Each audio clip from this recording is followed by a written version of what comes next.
Hey everybody, and welcome back to my channel. I'm so excited to have you here with us.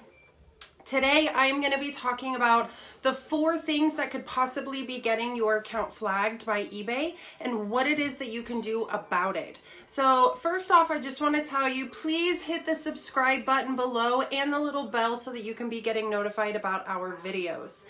Alright, so to the topic of eBay flagging your accounts as you being a dropshipper. So there is most likely 4 different things that's happening on these accounts that are getting flagged, or at least 1 or 2 of these things that are happening that can get you flagged.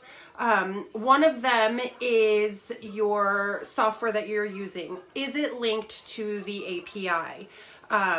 eBay has a very intense process to approve these softwares to use their API, which then means that eBay knows what these softwares are using the software for. Like, they know exactly what it is that they're doing.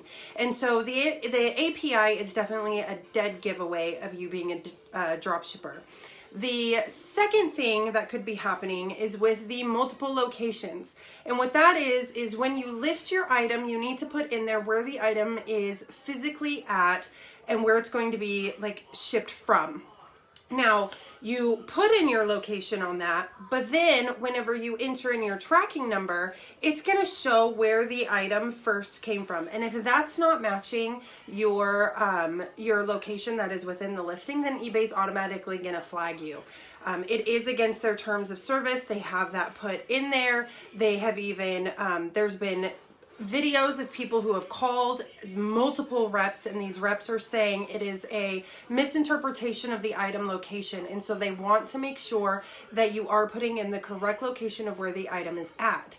And then the third thing are cancellations. How often are you canceling orders because of out of stock or because the buyer has requested it even if they haven't? That's something that's very important. You should not be canceling an item at all just because it's out of stock. That is a red flag no matter what. Even if you're not a dropshipper, if you are doing that, then they can red flag you and they will shut you down. But then the other one, of course, is also if you are selecting that the buyer is requesting the cancellation, but they haven't actually requested it, eBay can see that because they can read your messages. And they do filter through those messages as well. They're monitoring everything that's happening. The fourth thing is with your returns. If you are not abiding by their rules and trying to work on like the automatic returns, or if you're not having your buyers return the items back to the return address that is already set up in your account, or even whenever you are uploading a return label, it has your supplier's address on it. So it's a dead giveaway right there even that it's not your item, but it's a drop shipped item.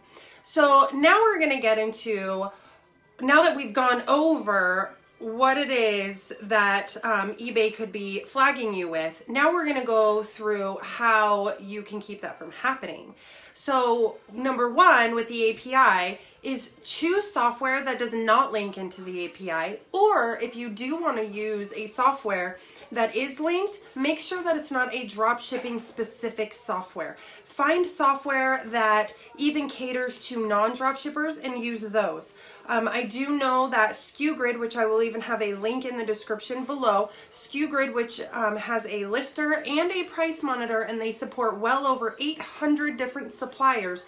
They have an option to not link into eBay's API. So then right there, it makes it look more manual than having the software. So that really helps you to stay under the radar with eBay.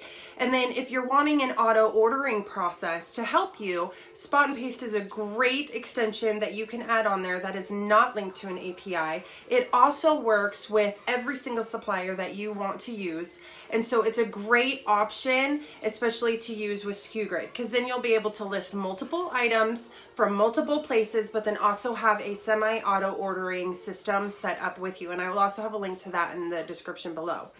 Now for multiple locations, really, the only thing I can think of that can help you get around the multiple locations is to just not upload tracking at all. I know this is a very hot topic because some people think that it's giving your buyer bad customer service, but you can provide the buyer with a tracking number somewhere else other than within the eBay system. You can email them or send it through the message system, you know, and then that way their software is not picking it up and showing that the item location is different from what is in the listing. Also too, you won't go below you won't go below standard if you're not uploading tracking. The only thing is that you won't be able to have top rated status, which is fine. That's, I mean, at this point as a drop shipper, we should already come to terms with the fact that we're probably never going to hit top rated seller. And if you have hit that, you're probably going to be losing it here pretty soon, because eBay has even sent thousands of people this email that's removing the top rated seller status. And so I think they're kind of zoning in on only specific sellers and allowing them to have that. So that's one option then to keep for the multiple locations not to show up. Now with your cancellations, you should not be canceling your orders due to out of stock. And don't cancel the order and say that the buyer requested it if you have not gotten the buyer to request it. When I was drop shipping, this is what I would do whenever I would end up getting an out of stock and I could not find the item anywhere else. I would actually look for that item, or at least a similar item like mine, and I would search on eBay for that.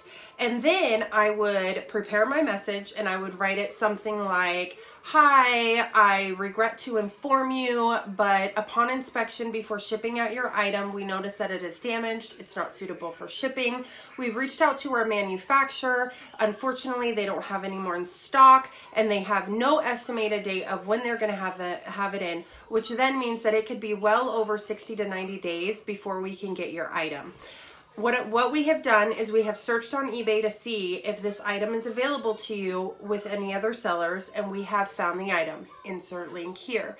And then you can just say, if you would like to request a cancellation, please let us know so that you can go and order the item from the other seller.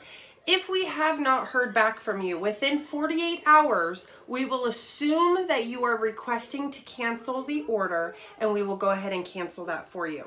Now, by writing this to them, what you have done is you are providing them with good customer service. First of all, they get very excited because now they're not going to have to do the work to try and find the item. I did receive multiple positive feedback because I did that for my buyers. And so you're providing good customer service, but then you're also getting the buyer to request it. And if they don't, you're putting it in the terms that if you don't hear back from them, then you are assuming that they're asking for a cancellation. So then that helps you get by with eBay. So now the buyer has requested the cancellation. So then that is how you cancel the order after 2 days if you haven't heard from them, or if they ask, then cancel the order. Now the fourth thing is with your returns.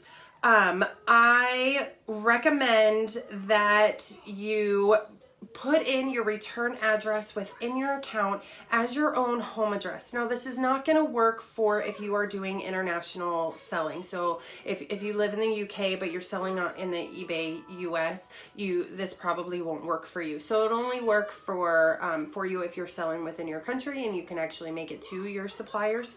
I would put the return address as your own home address. If a buyer opens up a return, just automatically let it go, let the item come to you, get the buyer out of the way, get them refunded, and then contact your supplier and deal with them directly.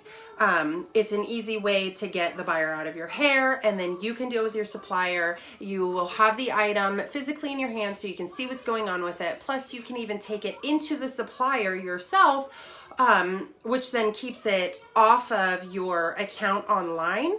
So, because you're taking it in physically. And so it kind of also removes the returns from your account on the supplier. So that's a great way to also stay kind of under the radar with your suppliers. Now, a few people have stated how they don't want to lose money on returns whenever you're doing this. But if you are listing high rated items, your chances of returns should be pretty low, because higher rated items on, say, Amazon and Walmart and all of those, they're not getting returned very often because the buyers love them. And so you really shouldn't be getting a lot. And if you are, I would start reevaluating then the items that you do have listed. And then that way it does lower your chances of getting the returns. And then that way you're not having to spend so much on the return shipping. Because if you're only getting 1 or 2 returns a month, that cost compared to eBay flagging you and lowering your ranking is nothing. Like it's not even comparable. I would rather lose a couple dollars here and there than have eBay flag me and lower my rankings, and then I don't get any sales at all anyways. And so those are your 4 tips.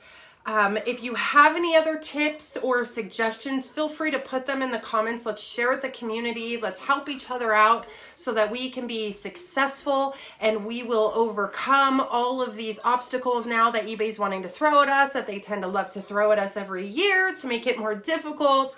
But yeah, so those are just my suggestions. Don't forget to hit the subscribe button and the bell to get notified whenever the next video comes out.